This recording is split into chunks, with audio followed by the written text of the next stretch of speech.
Ito na siya, no? Ayan o, mga paborito mo. 150. Kaso ang kapal. No? Ito maganda. Ayan yung binili ko. Nasira yung naman ko. 2 inches lang naman, ah. Ang ganito ko yung nasira. Yung suot ko nga kagahapon na taas-taas mo. Ikaw okay lang yan. Sanay ka na eh. Yun ang yung makulit mo sa akin. May dagat ba doon, be?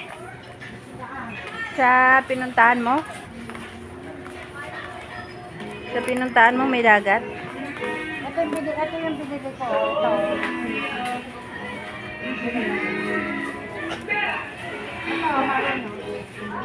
Ito yung binili ko. Dilaw. Eh, di ibig sabihin makakunik pa